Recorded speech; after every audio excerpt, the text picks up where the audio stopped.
एक स्वर्णकार मरण शैया पर था। स्वभावता मृत्यु से बहुत भयभीत, क्योंकि मृत्यु के लिए कोई तैयारी तो की नहीं थी, कोई भी करता नहीं। जीवन ऐसे ही बीत जाता है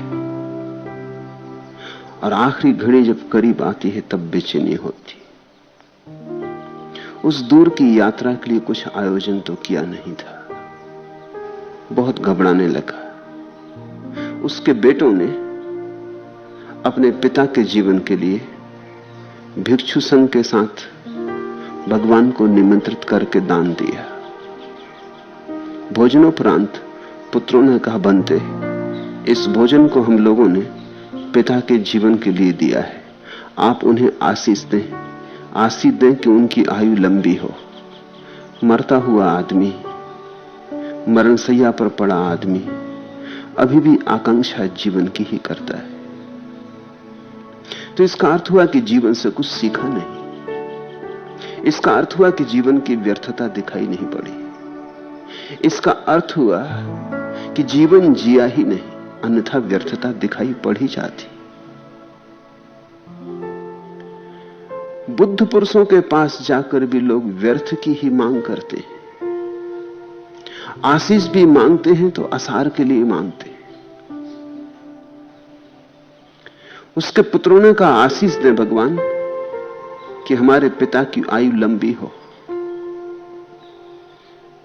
बुद्ध हंसे और उन्होंने मरण शैया पर पड़े वृद्ध से कहा, उपासक, अब तू जीवन का मोह छोड़। जीवेषणा मूढ़ता है, अब तो कम से कम मूढ़ता छोड़। अब तो कम से कम होश संभाल। अब तो जाग। तू बूढ़ा हुआ, तेरा शरीर पीले पत्ते के समान पक गया है और परलोक की यात्रा के लिए तेरे पास कोई पुण्य पाथे नहीं। मांगना हो तो उस संबंध में कुछ मांग। जिस यात्रा के लिए तू चला है उस यात्रा के लिए कलेवा भी तेरे पास नहीं, और यात्रा लंबी है।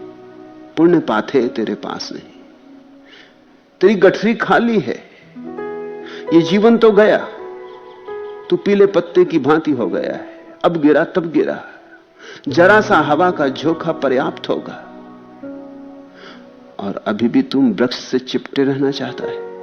अब तैयारी कर वृक्ष से गिरने की। और ये यात्रा जिस पर तू निकलेगा मृत्यु के बाद लंबी है। देह छूट जाएगी, देह से जो कमाया था वो भी छूट जाएगा।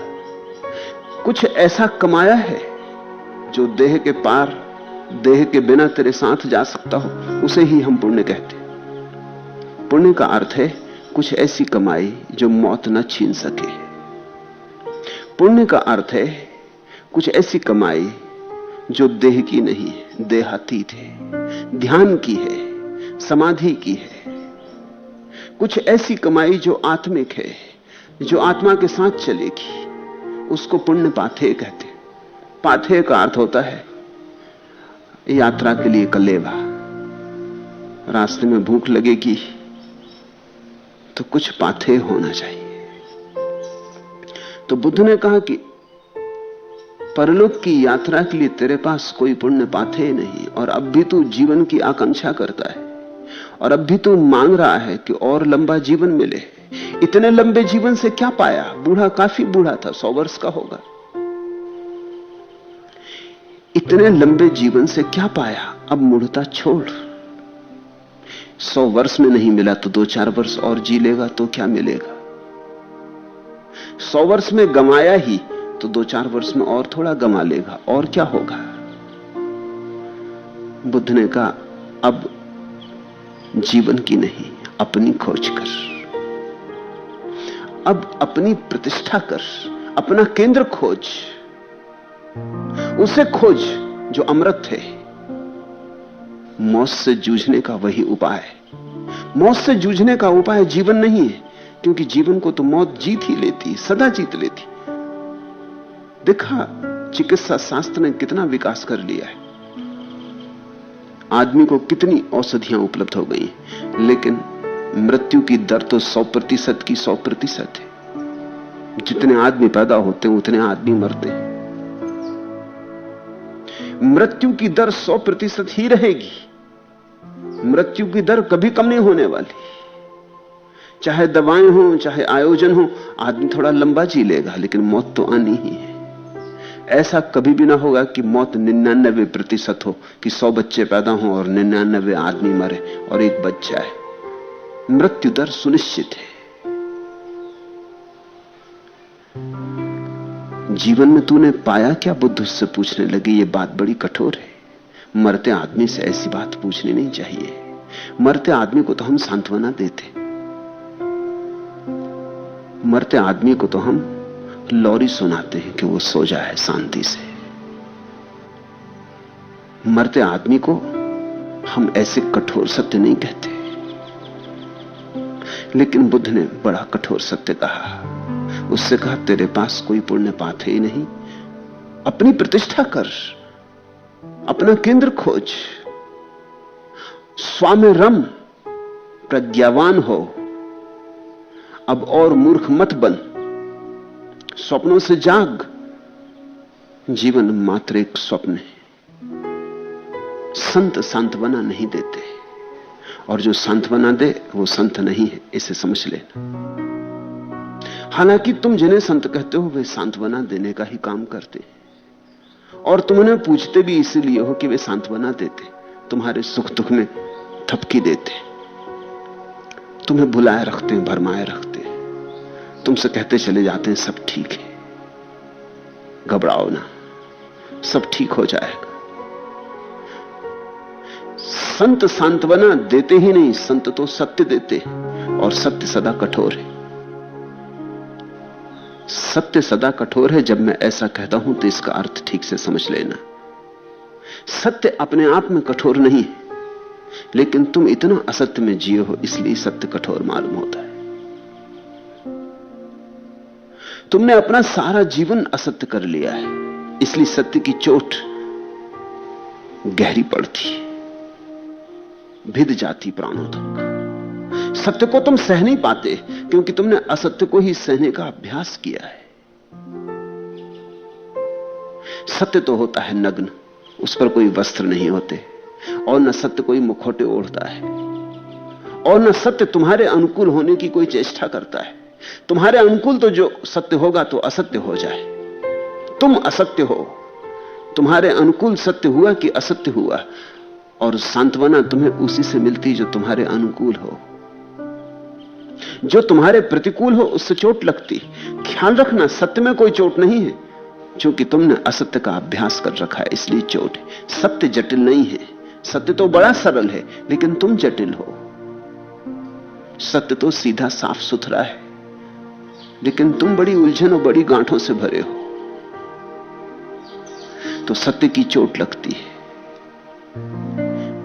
संत चोट करते हैं, क्योंकि चोट ही एकमात्र आशा है। चोट में ही आश्वासन है, शायद तुम जग जाओ। इसलिए संतों को हम धन्यवाद भी नहीं दे पाते, और जब तक हम धन्यवाद देने को तैयार होते हैं तब तक संत जा चुके होते। जीसस को तुमने धन्यवाद दिया, बुद्ध को तुमने धन्यवाद दिया, हाँ, फिर मर जाने के बाद तुम हजारों साल तक पूजा करते हो। यह पश्चाताप है, तुम्हारी पूजा पश्चाताप है। तुम पश्चाताप करते हो कि हम धन्यवाद नहीं दे पाए, चूक गए, और यह सदा हुआ है। असंतों की तुम पूजा करते हो। तुम जरा अपने मन की बात पहचानना, परखना, तुम किसे संत कहते हो? जिसके पास जाके तुम्हें सांत्वना मिल जाए।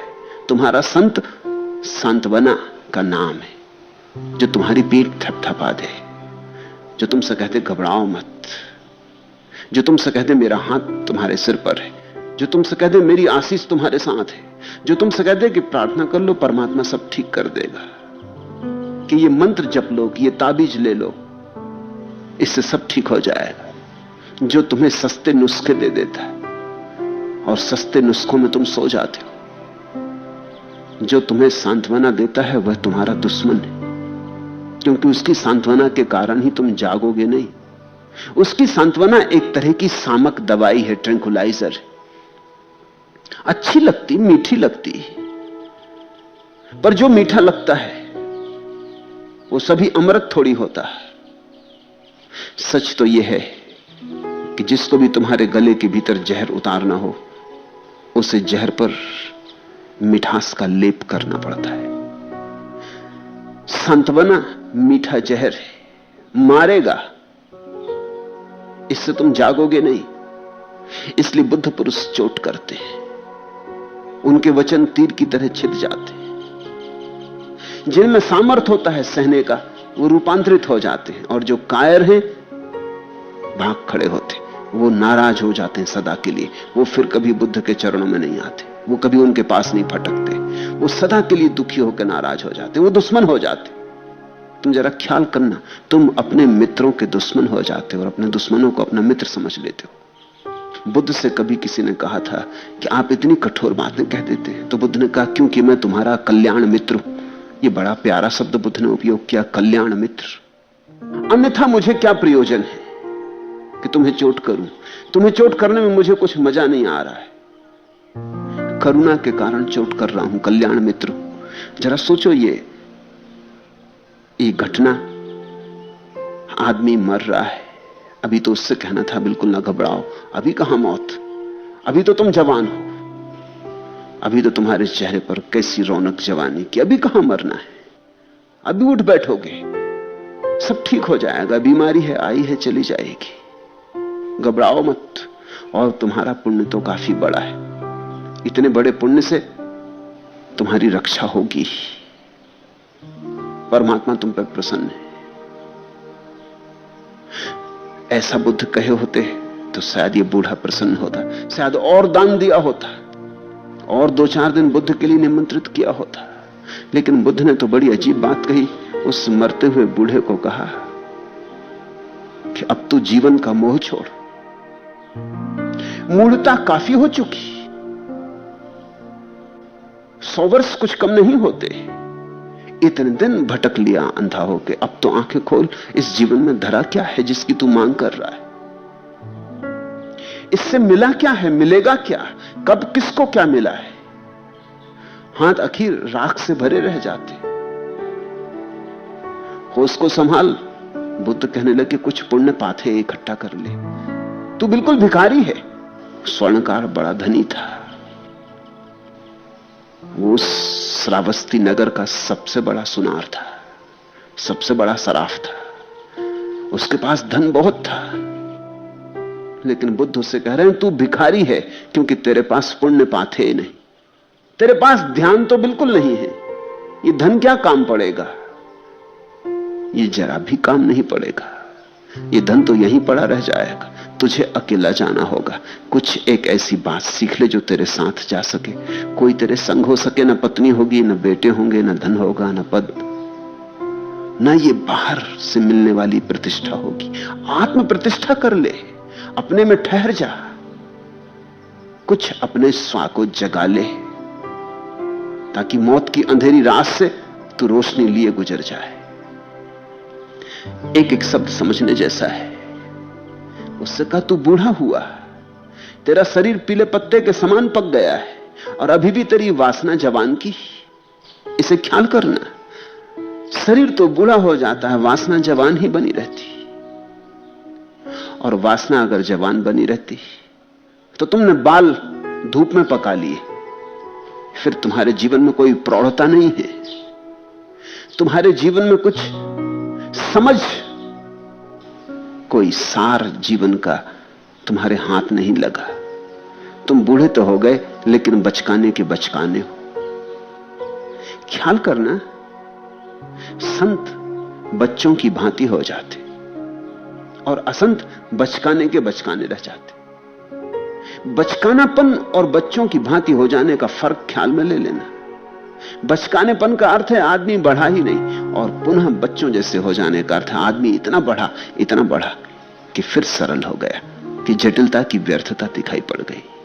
तो बच्चों जैसा हो जाना तो बड़ा बहुमूल्य है, अमूल्य है, और बचकाने रह जाना बड़ा दुर्भाग्य है।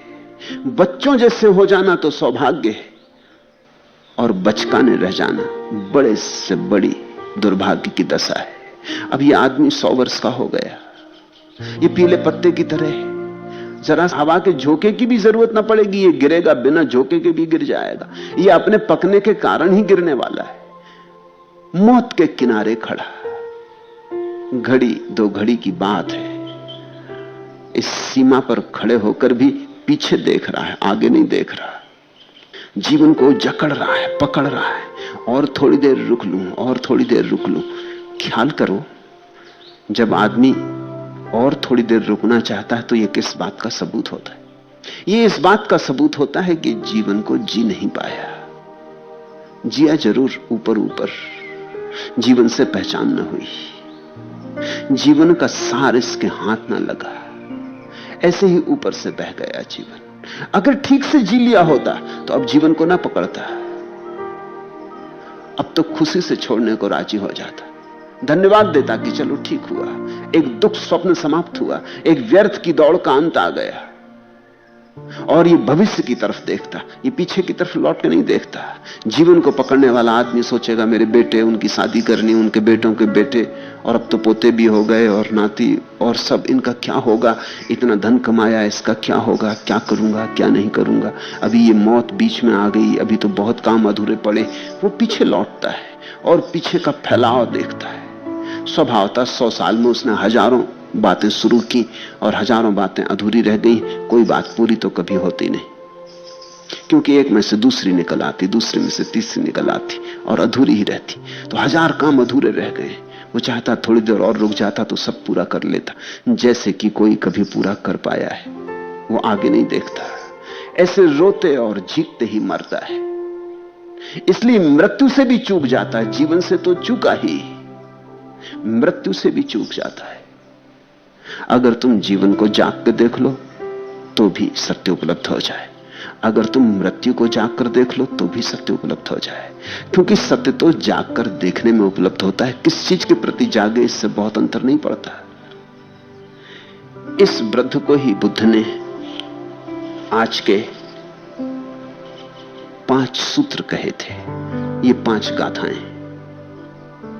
पंडु पलासो व दानिसी यम पुरी सापी चातम उपठिता उयोग मुखे चातिठसी पाथे यम्पी चाते न विज्जति। तू पीले पत्ते के समान हो गया, यमदूत तेरे पास खड़े हैं, तू प्रयाण के लिए तैयार है और तेरे पास पाथे कुछ भी नहीं। अतः तू अपने लिए द्वीप बना, उद्योग कर, पंडित बन, मल धो डाल और निर्दोष बन, तब तू दिव्य आरिभूमि को प्राप्त करेगा। सो करो ही दीप मत्तनो क्षिपम वायम पंडितो भव, निद्धंत मलो अनंगणो दिव्यम अरिय भूमि मेहिसी। तू पीले पत्ते के समान हो गया। तो बुद्ध पहले तो उसे यह कहते कि तेरी मौत आ गई, अब तू जीवन की बात छोड़। कल तक तो तू टाल सकता था, स्थगित कर सकता था कि आज थोड़ी मौत है। ऐसे ही तो हम सब टाल रहे हैं। हम कहते हैं आज तो जिंदा हैं, कल जब आएगी मौत तब देखेंगे। अभी आती कहां, अभी तो जवान है, बूढ़े होंगे तब देखेंगे। बूढ़ा भी सोचता है अभी इतने बूढ़े थोड़ी हो गए कि मर ही जाएंगे। कभी कोई आदमी इस तरह तो सोचते नहीं कि मर जाऊंगा, वो यही सोचता है जीऊंगा, अभी तो बहुत जीऊंगा, अभी क्या बिगड़ा है, अभी तो सब ठीक है। बुद्ध उससे कहने लगे कि अब तक तो तू टाल सकता था, आज टालने की कोई जगह ना रही। तू पीले पत्ते के समान है और यमदूत तेरे खाट के आसपास खड़े, मैं उन्हें देख रहा हूं, चाहे तुझे दिखाई ना पड़ते हो। मौत आ गई, अब तू जीवन के संबंध में सोचना छोड़, अब तू मौत के संबंध में सोच ले। जीवन तो चूका ही चूका, गया सो गया, अब उस पर कुछ किया नहीं जा सकता। तूने मुझे बहुत देर में बुलाया है, बुद्ध ने कहा होगा, मरते वक्त बुलाया है, मगर अभी भी जो थोड़ी घड़ी 2 घड़ी बची, पल 2 पल बचे, इनका भी ठीक उपयोग कर ले तो कुछ हो सकता है। यमदूत तेरे पास आ खड़े, जरा गौर से देख, मौत आ ही गई है, मेरे आशीष कुछ काम ना पड़ेंगे, और इस तरह के आशीष में देता भी नहीं। मेरे पास लोग आ जाते हैं इस तरह के आशीष मांगने, इस देश में असंतों की इतनी लंबी परंपरा है कि लोग यही भूल गए हैं कि किस बात के लिए आशीष मांगना और किस बात के लिए आशीष नहीं मांगना। कोई आ जाता है कि अदालत में मुकदमा, आशीर्वाद दे दीजिए कि मुकदमा जीत जाऊं। कोई आ जाता है कि लड़के को नौकरी नहीं मिल रही, आशीष दे दीजिए कि लड़के को नौकरी मिल जाए। एक महिला 2-4 दिन पहले संन्यास ली। मैंने पूछा कुछ पूछना तो नहीं? उसने कहा नहीं, और तो सब ठीक। मेरे लड़के पढ़ते लिखते नहीं, स्कूल नहीं जाते, और जाते भी हैं तो कुछ पढ़ाई लिखाई नहीं करते, कुछ आशीर्वाद दे दीजिए। इस तरह की बातों के आशीर्वाद मांगे जाते रहे और देने वाले देते रहे और लेने वाले लेते रहे। इससे एक बड़ी भ्रांति पैदा हो गई है। बुद्ध पुरुष के पास जाके किस बात का आशीर्वाद मांगना, इसकी भी व्यवस्था हम भूल गए। बुद्ध से तो एक ही बात का आशीर्वाद मांगा जा सकता है कि ज्ञान हो, कि ध्यान हो, कि समाधि हो, क्योंकि बुद्ध के सामने तो वही धन है और तो सब व्यर्थ है। और तो तुम कूड़े करकट का आशीर्वाद मांग रहे हो। तो वैसे समझो कि किसी चिकित्सक के जाकर कहो कि कुछ आशीर्वाद दे दो कि टीबी हो जाए, कि आशीर्वाद दे दो कि कैंसर हो जाए। तो जैसे ये मूढ़तापूर्ण लगेगा चिकित्सक को, वैसे ही बुद्ध को भी ये मूढ़तापूर्ण लगता है कि कोई मांगता है कि जीवन थोड़ा लंबा हो जाए। बुद्ध तो जीवन को रोग की तरह देखते, दुख और दुख और दुख। बुद्ध कहते हैं जन्म दुख, जवानी दुख, बुढ़ापा दुख, मृत्यु दुख। जीवन का सारा स्वाद दुख का है। इसको लंबाने का क्या अर्थ? तुम कैंसर को लंबाना चाहते हो, क्षय रोग को लंबाना चाहते हो? बुद्ध ने उसे काफी झकझोरा होगा, उस मरते आदमी के साथ बड़ी कठोरता की। उनकी करुणा अपार रही होगी, अन्यथा मरते पर तो वो सोचते कि अब जाने भी दो, जिंदगी भर तो जागा नहीं, अब क्या जागेगा, छोड़ो भी, अब मरते वक्त इसको शांति से मर जाने दो। नहीं, लेकिन बुद्ध ने उसे मरते वक्त झकझोरा। क्यों? क्योंकि सत्य कुछ ऐसी बात है कि कभी कभी क्षण में हो जाती, इसलिए एक क्षण भी खोया नहीं जा सकता। सत्य कुछ ऐसी बात है कि अगर चोट लग जाए, अगर आदमी हिम्मतवर हो, साहसी हो, हृदय वाला हो और चोट खा जाए तो एक क्षण में भी घट जाता है। इसलिए आखिरी बूंद तक जीवन की बुद्ध पुरुष चेष्टा करते हैं कि तुम जग जाओ। वो अंततः तुम्हें, अंतिम तक तुम्हें झकझोरे जाते। कहा कि तू प्रयाण के लिए तैयार है और तेरे पास पाथे कुछ नहीं। खूब दुखी कर दिया होगा उस आदमी को। एक तो मौत, एक तो मर रहा हूं, जो था वो छूट रहा है, बेटे बेटी, परिवार, धन संपत्ति, जीवन भर की कमाई सब छूट जा रही। और एक ये सज्जन आ गए और ये सज्जन कह रहे हैं कि तेरे हाथ में कुछ नहीं, तो बिल्कुल खाली जा रहा है और यात्रा तो होने वाली, मौत आ गई। ये यमदूत खड़े, पालकी तैयार है, अब जल्दी बिठा के तुझे ले जाएंगे और तेरे पास रास्ते के लिए पाथे भी नहीं है। और तो बात छोड़, ऐसा भी नहीं कि थोड़े बहुत पैसे रास्ते के लिए डाल दिए होते, वो भी तेरे पास नहीं है। तेरे पास ध्यान की कौड़ी भी नहीं है। खूब दुखी कर दिया होगा इस आदमी को। मगर समझना, बहुत दुख में ही शायद तुम जाग सको। सुख में तो आदमी सो जाता, दुख में जाग सकता है। सुख में तो नींद आ जाती, पीड़ा में नींद नहीं आती। बुद्ध ने ऐसी चोट की है उसके कलेजे पर कि अगर कलेजा होगा तो छार छार हो ही जाएगा। तेरे पास पाथे कुछ भी नहीं, तू भिखारी है और अभी भी तू आशीष मांग रहा है व्यर्थ के लिए। अब तो कुछ सार्थक कर ले। तू अपने लिए द्वीप बना, यह बुद्ध का विशिष्ट वचन है। तू अपने लिए द्वीप बना, सो करो ही दीप मत नो। देखते हैं द्वीप, सागर के बीच छोटा सा द्वीप, सबसे अलग थलग, महाद्वीप से टूटा, अपने में जीता है। बुद्ध बार बार कहते हैं द्वीप बनो। द्वीप का अर्थ है सब संबंधों से मुक्त हो जाओ। जैसे सागर में कोई छोटा द्वीप, किसी से जुड़े मत रहो, असंग हो जाओ। द्वीप का अर्थ है असंग हो जाओ, अकेले हो जाओ, उस बूढ़े से उन्होंने कहा कि अब तू अकेला हो जा, अब तू भूल ही जा कि कोई तेरा बेटा है, कोई तेरी पत्नी है, कोई तेरे पोते हैं, कोई तेरे नाती हैं, कुछ तेरे पास धन है, सब भूल जा। ये देह भी तेरी नहीं, इसके लिए तो लेने यमदूत आ गए। ये मन भी तेरा नहीं, ये भी सब उधार है। अब तू सारे संबंध छोड़ दे, अब तू असंग हो जा। इस मृत्यु की आखिरी घड़ी में तू एक काम कर ले, अपने सब नाते तोड़ दे, अपने सब सेतु गिरा दे, असंग और अकेला द्वीप की भांति हो जा। ऐसा असंग और अकेला होकर तू मुक्त हो जाएगा, फिर मृत्यु मोक्ष बन जाती। समझना, जो अकेला होकर मरता है वो मुक्त हो जाता है, जो संबंधों से जुड़ा मरता है वो फिर पैदा हो जाता है, फिर जीवन में लौट आता है। जब तक तुम्हें दूसरे की जरूरत है तब तक तुम वापस आते रहोगे, तब तक वापस आना ही पड़ेगा, क्योंकि दूसरा तो यही मिलता है और कहीं मिलता नहीं। पति मरते वक्त अगर पत्नी की आकांक्षा रखता है फिर लौट आएगा, पत्नी मरते वक्त पति की आकांक्षा करती फिर लौट आएगी। तुम्हारी आकांक्षा तुम्हें लौटा लाएगी, क्योंकि लौटते तो केवल वे ही नहीं हैं जिनकी दूसरे से कोई आकांक्षा ना रही, लौटने की कोई जरूरत ना रही। संसार का अर्थ है दूसरे की मौजूदगी, जहां दूसरा उपलब्ध होता है। पत्नी मिल सकती, पति मिल सकता, मित्र मिल सकता, बेटे बेटियां मिल सकती, जहां दूसरा मिल सकता है वह स्थल है संसार।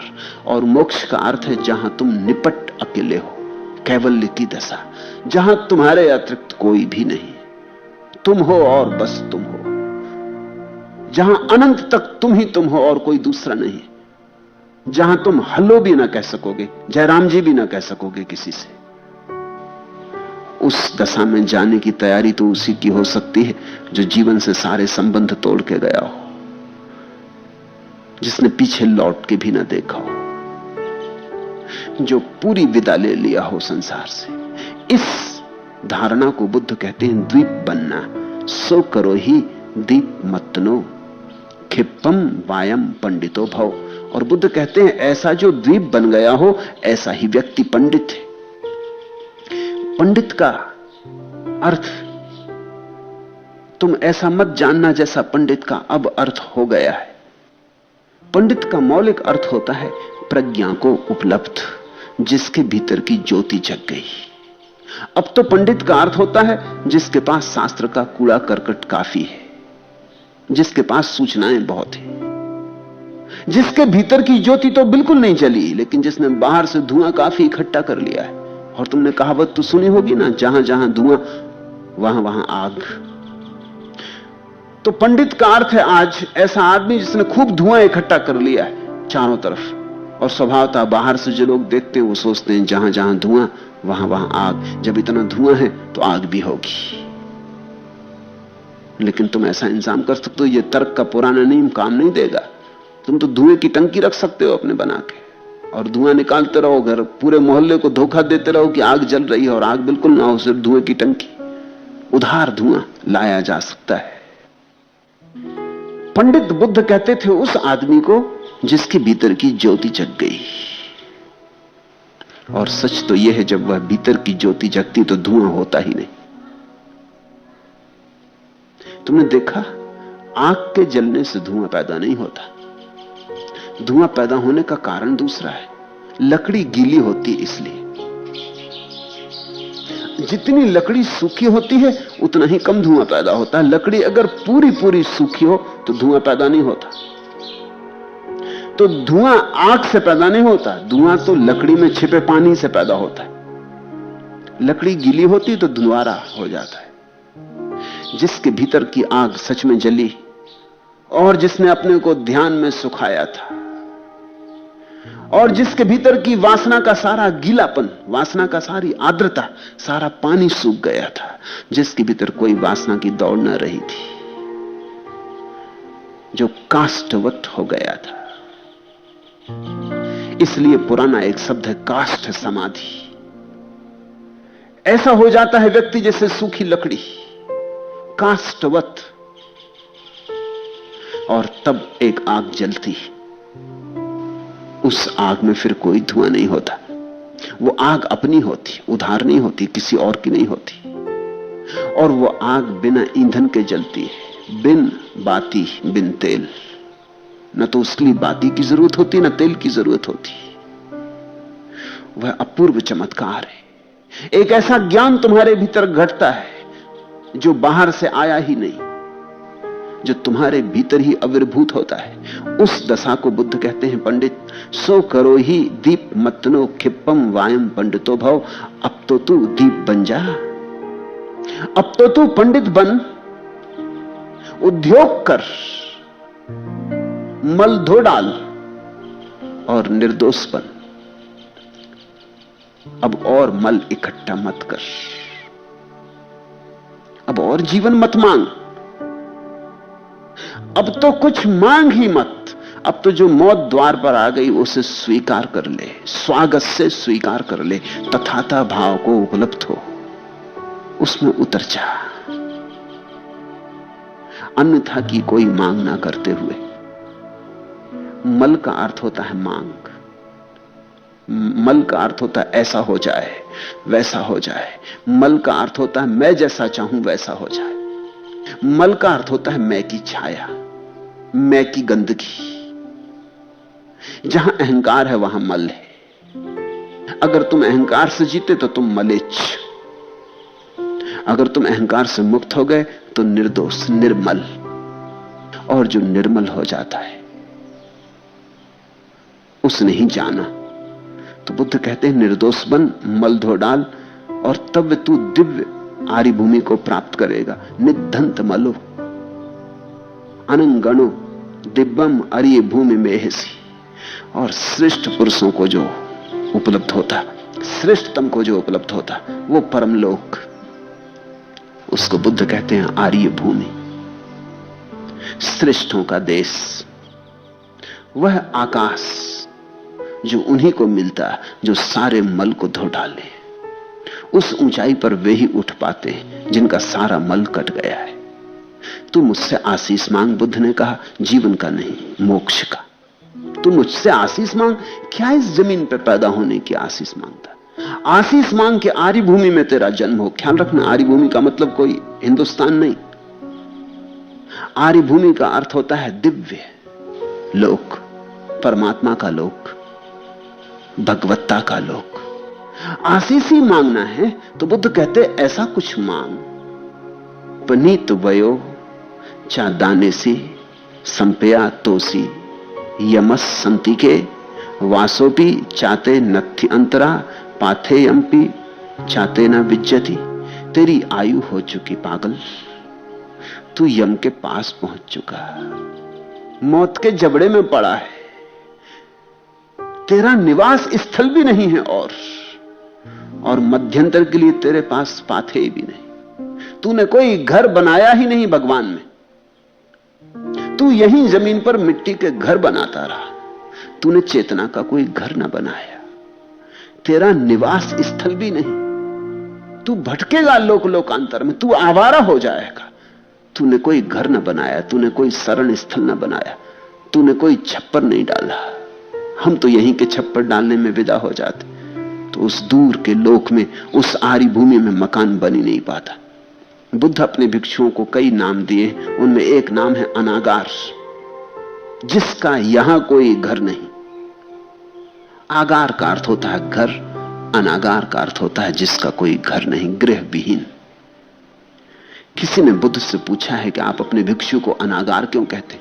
तो उन्होंने कहा, इसलिए कि यहां मेरा भिक्षु घर नहीं बनाता, मेरा भिक्षु कहीं और घर बनाता है, अदृश्य लोक में, जहां चमड़ी की आंखों से कुछ भी नहीं दिखाई पड़ेगा। तुम्हारा दिव्य चक्षु खुले तो दिखाई पड़ेगा। मेरे भिक्षु गृह विहीन नहीं है, लेकिन इनके घर किसी और ही लोक में निर्मित हुए, कोई और आयाम में निर्मित हुए। यहां ये घर विहीन है, यहां इन्होंने घर बनाना छोड़ दिया, क्योंकि यहां तो घर सब रेत में बनाए सिद्ध होते हैं, ताश के पत्तों के घर हैं, गिर जाते, क्या बनाने योग्य। कुछ ऐसा घर बनाओ जो गिरे ना, कुछ ऐसा घर बनाओ जो सदा सदा रहे, जो सदैव रहे। तो बुद्ध उससे कहने लगे, वासोपी चाहते नथी, तेरा कोई घर भी नहीं। अंतरा पाथे यम पिचाते न विज्जति, और न मध्यंतर के लिए, बीच के मार्ग के लिए कोई पाथे। उपनीत वयो, तेरी उम्र चुक गई मगर तेरी वासना नहीं चुकती। तो फिर जन्मेगा, फिर गर्भ में पड़ेगा, फिर उतर आएगा, फिर आवागमन हो जाएगा, फिर यही चक्कर। जो तूने किया है बहुत बार वही तू फिर करेगा। इस देश की जो सबसे अनूठी खोज है, जो मनुष्य जाति के लिए इस देश का सबसे बड़ा दान है, वह है आवागमन से मुक्त होने की धारणा। मनुष्य जाति के किसी और अंश ने कभी इस धारणा को नहीं उपजाया। पूर्व ने, विशेषकर भारत ने, इस धारणा को जन्म दिया कि हम बहुत बार पैदा हो चुके और हर बार पैदा होकर हमने वही किया जो हम अभी कर रहे हैं, और हम फिर पैदा होना चाहते हैं और हम फिर यही करेंगे।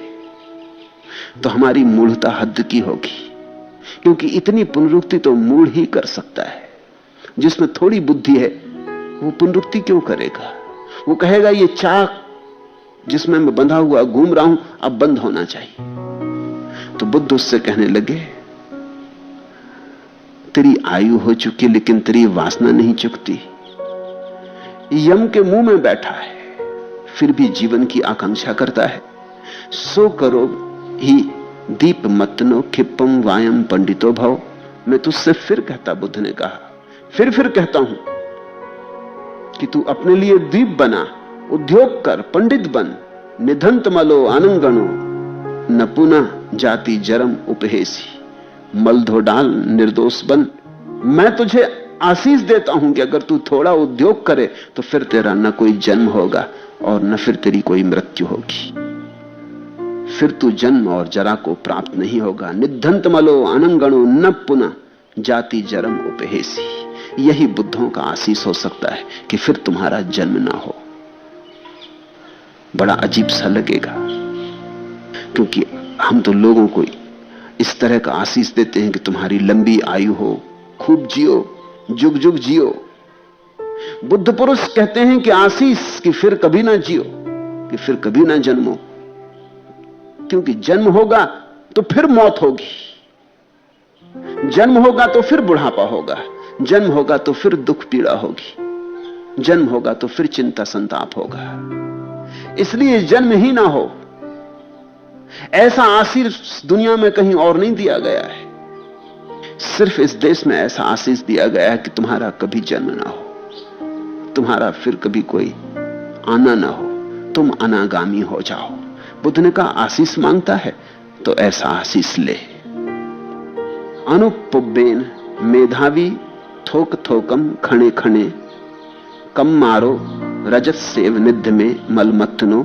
सुनार था बूढ़ा, तो उन्होंने उदाहरण दिया कि सुनार जैसे चांदी के मैल को क्रमशः थोड़ा थोड़ा और क्षण क्षण जलाकर उसे शुद्ध करता है, वैसे ही मेधावी पुरुष अपने मैल को क्रमशः दूर कर लेता। ऐसा ही तू कर।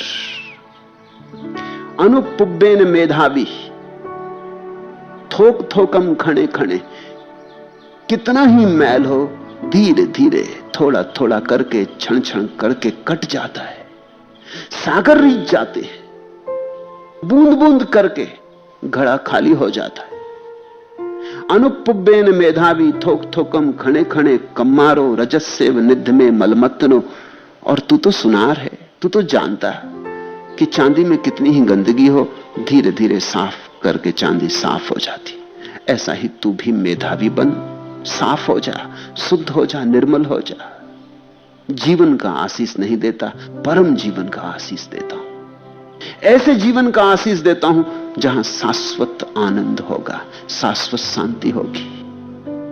कहते हैं वह स्वर्णकार सांत्वना की जगह यह चोट करने वाली बात सुन पहले तो बहुत चौंका, पहले तो हतप्रभ रह गया होगा, किम कर्तव्य विमूढ़। पहले तो सोचा होगा किस आदमी को बुला लिया, किससे आशीष मांगने की भूल कर ली। हम तो इस जीवन को बढ़ाने की बात कर रहे हैं, यह आगे के भी सब जीवन समाप्त करने का आशीर्वाद दे रहा है। हमने तो मांगा कि ये जीवन थोड़ा लंबा हो जाए, और ये कह रहा है कि कभी तेरा जीवन ही ना हो, अब कोई, अब सदा के लिए समाप्ति हो जाए, बात ही खत्म हो, जड़ मूल से ही काट देते हैं। पहले तो बहुत चौंका, जैसे कोई भी चौंकता। संतों से पहले भी मिलना हुआ होगा, तथाकथित संतों से जो सांत्वना देते हैं, जिनका काम ही ये कि तुम्हारे घाव पर मलहम पट्टी करते रहते, जो तुम्हें सब तरह से समझाते रहते। तुम अगर दीन दरिद्र हो, दुखी पीड़ित हो, वो कहते हैं कि पुराने जन्मों का कर्म है, कट जाएगा, फिक्र ना करो, सब ठीक हुआ जाता है। कि भगवान कोई परीक्षा ले रहा है, ये परीक्षा का क्षण है, परेशान ना हो, निकल जाएगा।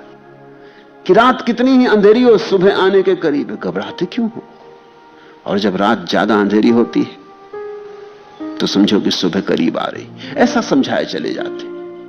हर हाल में तुम टिके रहो, बने रहो, जहां हो जैसे रहो, तुम्हारी मलहम पट्टी करते रहते। शायद ऐसे संतों से इसका मिलना जीवन में हुआ होगा। उसी आधार पर तो ये बुद्ध से भी इस तरह का आशीष मांगने की भूल कर बैठा।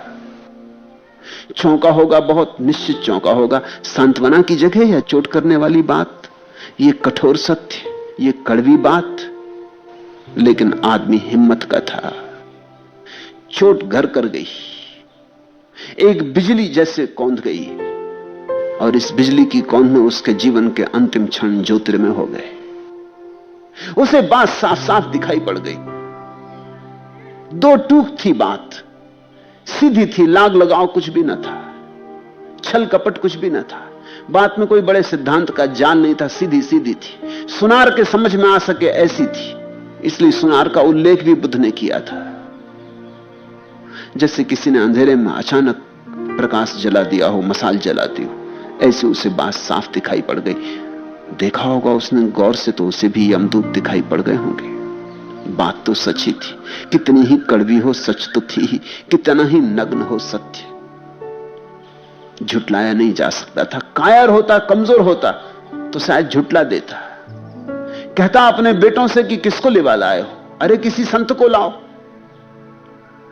किस तरह के आदमी को लेवा लाए?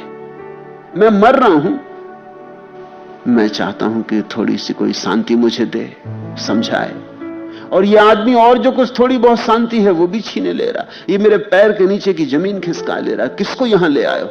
लेकिन आदमी हिम्मत कर रहा होगा, उसने बात को हटाया नहीं, जाने दिया। हृदय में काटती थी, दुखती थी, पीड़ा होती थी, लेकिन बात जाने थी।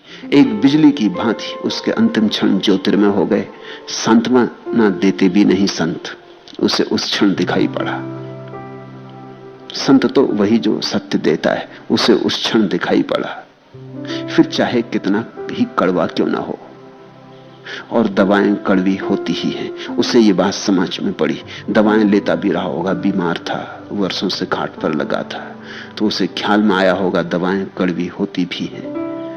वह स्वर्णकार श्रोतापत्ति फल को पाकर मरा, वह धन्यभागी था। बुद्ध जैसा वैद्य जीवन के अंतिम क्षण में भी मिल जाए तो बड़ा धन्यभाग है। श्रोतापत्ति फल को पाकर मरा, वो ध्यान की धारा में प्रविष्ट हो गया। ये एक चौंकाने वाली बात, ये एक चोट तलवार की जैसे उसके मोह के जाल को काट गई। उसने बुद्ध के चरणों में सिर रख दिया, झुक गया, समर्पित हो गया। उसने धन्यवाद दिया बुद्ध को। उसने कहा कोई हर्ज नहीं, जीवन भर भटका, कोई हर्ज नहीं। अगर सुबह का भूला सांझ भी घर आ जाए तो भूला तो नहीं कहलाता। चलो सांझ ही सही, सूरज ढलते ढलते सही घर आ गया, बात समझ में आ गई। उसने पीछे लौट के देखना बंद कर दिया। जैसे ही तुम पीछे लौट के देखना बंद करते हो और जीवन की कामना और वासना को छोड़ देते हो, वैसे ही शांति फलित हो जाती, वैसे ही ध्यान लग जाता। विचार अपने आप चले जाते हैं जब वासना चली जाए। विचार तो वासना की छाया है, वासना के जाए बिना जाते नहीं। तुम कितने ही विचारों को हटाओ, जब तक वासना घर जमाए बैठी तब तक विचार आते ही रहेंगे। जब तक वासना का वृक्ष है तब तक विचारों के पक्षी उस पर डेरा डालते ही रहेंगे, आते ही रहेंगे। वासना का वृक्ष ही कट जाए तो फिर पक्षी आने अपने आप बंद हो जाते। और ये एक क्षण में हुआ। ये बुद्ध विचार की एक अनूठी प्रक्रिया है। फिर बुद्ध से लेकर 2500 वर्षों में अनेकों को यह घटना घटी है, कभी कभी एक क्षण में। योग में इस तरह की कोई व्यवस्था नहीं है। योग तो कहता है जन्मों जन्मों चेष्टा करनी पड़ती तब कुछ मिलता है। बुद्ध ने कहा कि अगर बोध की क्षमता हो, अगर साहस हो, अगर हिम्मत हो अज्ञात में उतरने की, तो एक क्षण में भी हो जाता है। कोई अनंत काल तक प्रतीक्षा करने की जरूरत नहीं, श्रम करने की जरूरत नहीं। त्वरा चाहिए, तीव्रता चाहिए। अगर तीव्रता हो तो एक क्षण में लपट पैदा हो जाती, और अगर तीव्रता ना हो तो तुम जन्म जन्म कोशिश करते रहो, अधूरी अधूरी कोशिश, कुनकुनी कुनकुनी कोशिश, कुछ परिणाम नहीं होता। आग जलती ही नहीं, पानी कभी भाप बनता ही नहीं, तुम कभी आकाश में उड़ते ही नहीं, पंख तुम्हें कभी लगते ही नहीं। ख्याल रखना, लोग मुझसे कभी कभी आके पूछते हैं कि समाधि कितने समय में फलित होगी। मैं उनसे कहता हूं तुम पर निर्भर करता है। समाधि का कोई हिसाब नहीं है कि 6 साल में कि 12 साल में। महावीर को 12 साल में हुई, बुद्ध को 6 साल में हुई, किसी को 80 साल भी लगते हैं, किसी को 80 जन्म भी लगते, किसी को क्षण में भी हुई है। तुम पर निर्भर करता है कितनी त्वरा, कितनी तीव्रता, कितने बल से तुम चले हो। तुमने अपने को पूरा दांव पर लगाया तो एक क्षण में भी हुई, और तुमने धीरे धीरे दांव पर लगाया। दांव पर लगाया नहीं मतलब धीरे धीरे सौदा करने की कोशिश की कि देखें शायद इतने से हो जाए, कि देखें शायद इतने से हो जाए, तो काफी समय लग जाता है। समाधि समयातीत है, इसलिए समय का कोई संबंध नहीं है, एक क्षण में भी हो सकती। यह बूढ़ा श्रोतापत्ति फल को उत्पन्न होकर मरा। श्रोतापत्ति फल शुरुआत है और मोक्ष अंत है। श्रोतापत्ति फल का अर्थ होता है स्रोत में उतर गया, धारा में उतर गया, और जो धारा में उतर गया वो सागर पहुंच ही जाएगा। अब कुछ देर की बात ना रही, पहुंचा ही है। नाव छोड़ दी धारा में, धारा तो जा ही रही सागर की तरफ। इसे तुम समझना, इस जगत में ध्यान की धारा बह रही है। उस ध्यान की धारा को ही तुम गंगा समझो, वही गंगा है। उसी में नहाने से तुम पवित्र हो जाओगे, और तो सारी गंगाएं व्यर्थ है। एक ध्यान की धारा इस जगत में बह रही, जो उसमें उतर जाता है वो धारा उसे समाधि के सागर तक पहुंचा देती, ले जाती, खुद ले जाती। तुम्हें हाथ पैर भी नहीं चलाना पड़ता। रामकृष्ण कहते थे तुम तो अपनी नाव छोड़ दो, उसकी हवाएं तुम्हारे पालों में भर जाएंगी और तुम्हें गंतव्य तक ले जाएंगी। तुम तो इस नदी में उतर जाओ, बुद्ध कहते थे। बस ये नदी तो जा ही रही है, ये तुम्हें ले जाएगी। नदी में उतरने की घड़ी श्रोतापत्ति फल कहलाती। वह स्वर्णकार श्रोतापत्ति फल को पाकर मर गया, उसी घड़ी मर गया। बुद्ध मौजूद थे और मर गया। धन्य भागी था। बुद्ध के सानिध्य में मृत्यु घट जाए तो और क्या धन्य भाग। चाहे जीवन भर भटका हो, लेकिन सांझ उन चरणों में आ गया जिन चरणों में पहुंच जाने से सब मिल जाता है। बुद्ध के चरणों में सिर रखे और मर गया। बुद्ध के चरणों में जिसका सिर झुका हो और मर जाए, शायद तुम्हें समझ में भी ना आए कि इसमें कैसा क्या धन्य भाग, इसमें बड़ा धन्य भाग। श्रोतापत्ति फल उत्पन्न हो गया, बुद्ध की धारा में झुक गया, उतर गया। बुद्ध के साथ भांवर पाड़ ली, बुद्ध के साथ गठबंधन हो गया। बुद्ध की विराट ऊर्जा में यह भी लीन हो गया। इसने जरा भी नानुच न की, तर्क विवाद न किया, फुर्सत भी ना थी, समय भी ना था। शायद जीवन अभी और होता तो यह सोचता कि कल आऊंगा, सोचूंगा, विचारूंगा। शायद अभी जवान होता तो कहता अभी तो जवान हूं, संन्यास तो बुढ़ापे के लिए है, समर्पण तो बुढ़ापे के लिए, अभी तो बहुत कुछ संसार में करना, कर लूं तब आऊंगा, जरूर आऊंगा। आपकी बात जसती, मगर अभी मेरा समय नहीं आया। लेकिन इसको दिख गया होगा कि बात तो सच है, पत्ता तो पीला हो गया है बिल्कुल। ये झुटला रहा होगा, दिखाई तो खुद भी पड़ता है। कितना झुटलाओ तो भी भीतर तो दिखाई पड़ता रहता है। कोई अपने को कितनी देर धोखा दे सकता है? धोखे के बीच में सच उभरता है। इसको भी लगता तो हो गई, हालांकि इसके बेटे कहते होंगे नहीं नहीं, अभी कहां मरना, अभी तो आप बिल्कुल स्वस्थ हैं। चिकित्सक आता होगा, वो कहता होगा नहीं सब ठीक चल रहा है, बस दवा लेते जाएं, कुछ दिन में उठाएंगे, सब ठीक हो जाने वाला है, कुछ दिन में जल्दी ही अपने पैर पे चलने लगेंगे। चिकित्सक भी कहता होगा, बेटे भी कहते होंगे, परिजन आते होंगे, परिवार के लोग, और सबकी आंखों में इसको दिखाई पड़ता होगा पीला पत्ता, सबकी आंखों में इसको दिखाई पड़ता होगा कि मैं मर रहा हूं। सबके चेहरे कहते होंगे कि अब भाई बचने की उम्मीद नहीं। कहते कुछ होंगे, बतलाते कुछ होंगे, लेकिन छुप तो नहीं सकता। फिर इसको खुद भी तो पता चलता होगा, हाथ हिलाना मुश्किल हो गया, सांस लेना मुश्किल हो गया, ऊर्जा रोज रोज डूबी जाती है। बुद्ध ने सीधी सीधी बात कह दी। ये बुद्ध की ईमानदारी उसे छू गई। मित्र थे, परिजन थे, चिकित्सक थे, वो कहते थे नहीं बचोगे। बुद्ध ने कहा बचना बचना सब बकवास, मेरा आशीष भी कुछ काम नहीं आएगा, और ऐसा आशीष मैं देता भी नहीं, और ऐसा आशीष तू मांग भी नहीं। ये मौत तेरे चारों तरफ घेरे खड़ी है, यमदूत मौजूद है, डोली तैयार है, किसी भी क्षण बैठ जाना पड़ेगा। अब सोच ले, भीतर प्रतिष्ठित हो जा, ध्यान की किरण को पकड़ ले, वासना को छोड़ दे। उसे ये बात दिख गई होगी कि मौत चारों तरफ घिरी है। उस मौत के घेराव को देखकर वो बुद्ध के चरणों में झुक गया होगा। समय भी न था स्थगित करने को, पोस्टपोन करने को, कि कहे कि कल की जरा सोच लूं। और मैं तुमसे कहता हूं कि यह घटना बड़ी अर्थपूर्ण है। ऐसी ही दशा प्रत्येक मनुष्य की है। कोई ऐसी थोड़ी कि जब आदमी पीले ही पत्ता होता तब मरता है, हरे पत्ते मर जाते। मौत कुछ बुढ़ापे में थोड़ी आती, जवानी में आ जाती। मौत कुछ हिसाब थोड़ी रखती, मौत कोई नियम थोड़ी मानती है, किसी भी घड़ी आ सकती। तुम भी इसी दशा में हो जिस दशा में यह स्वर्णकार था। इससे रत्ती भर दशा भिन्न नहीं है। जरूरी नहीं कि कल भी तुम सभी यहां होगे, कोई विदा हो सकता है। स्थिति तो वही है। यमदूत ऐसा थोड़ी है कि कभी आते, वो तुम जब जन्मते हो तभी डोली लेके साथ आते।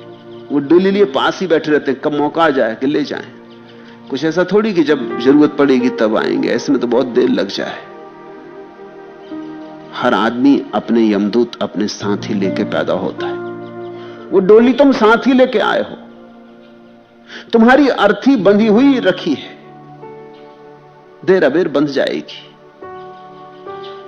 इसे तुम घटना को ऐसा मत सोचना कि ठीक है उस बूढ़े आदमी को ही ठीक है, अपने से कुछ इसका संबंध नहीं।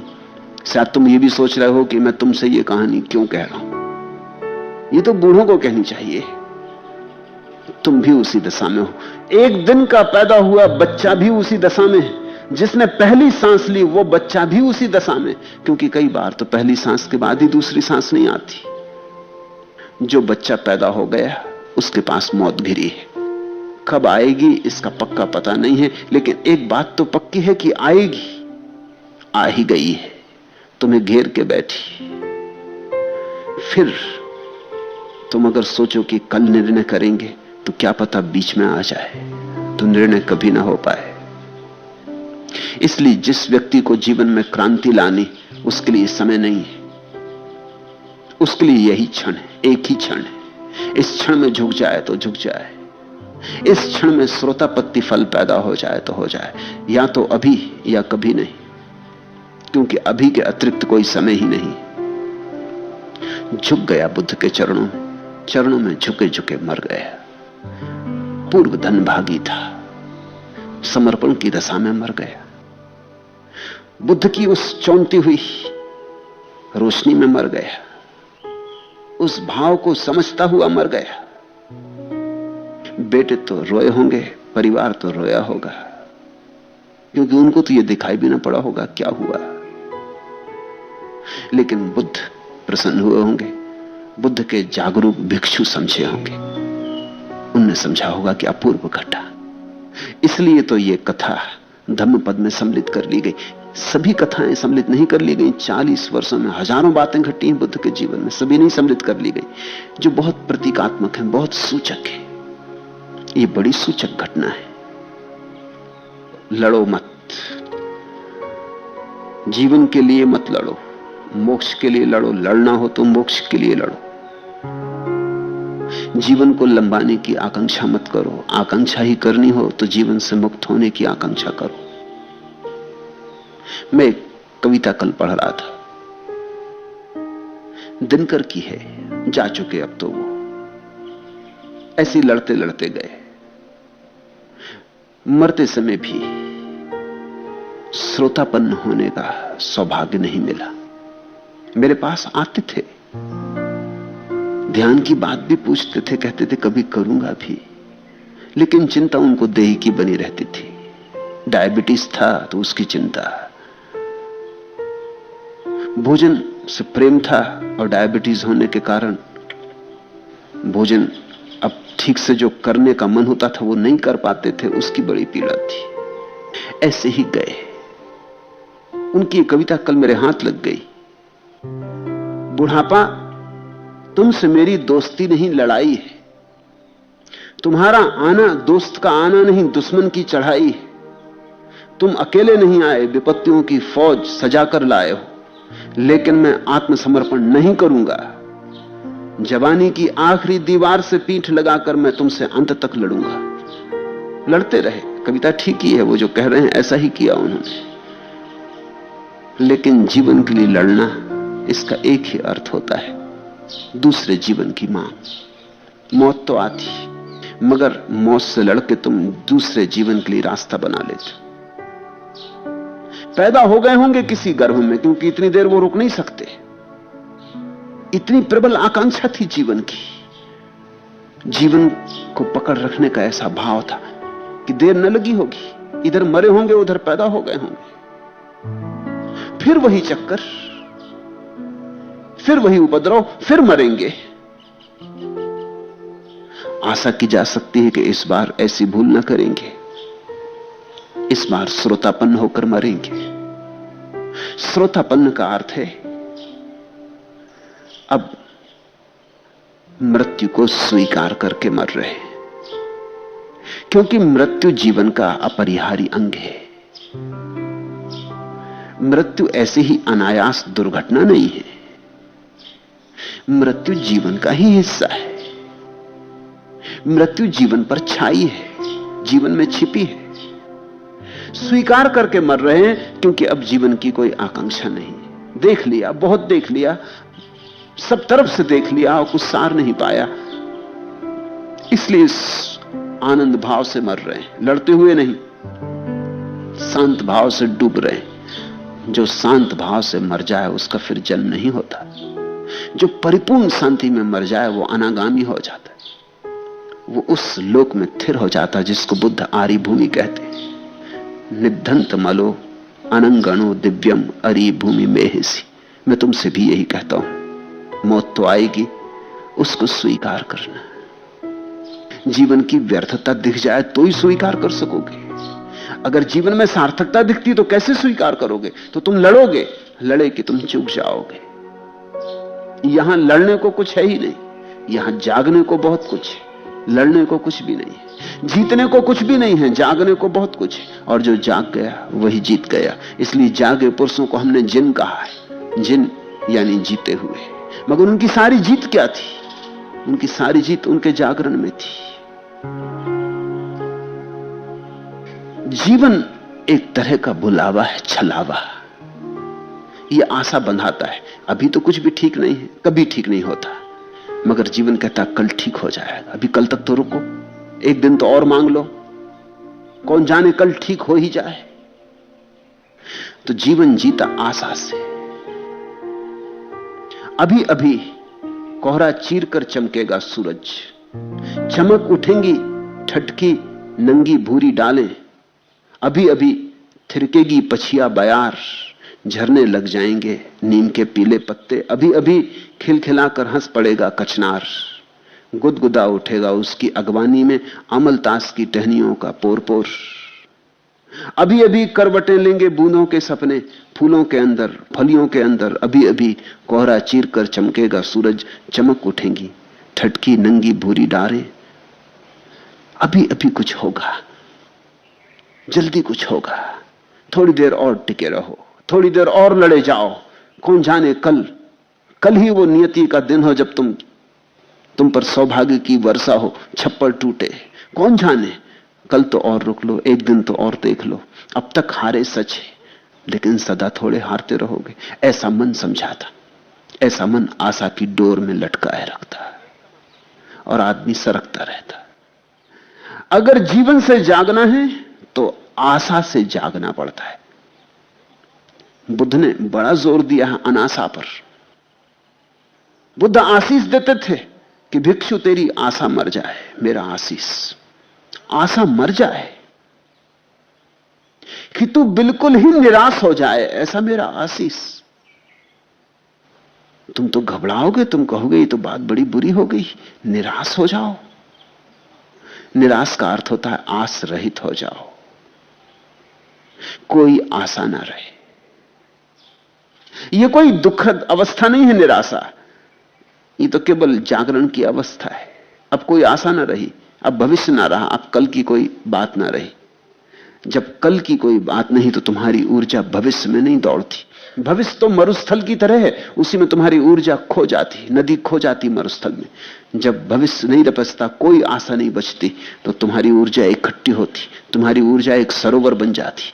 उसी सरोवर में प्रतिष्ठा है, आत्म प्रतिष्ठा, स्वाबोध, और वही सरोवर एक दिन निर्वाण सिद्ध होता है।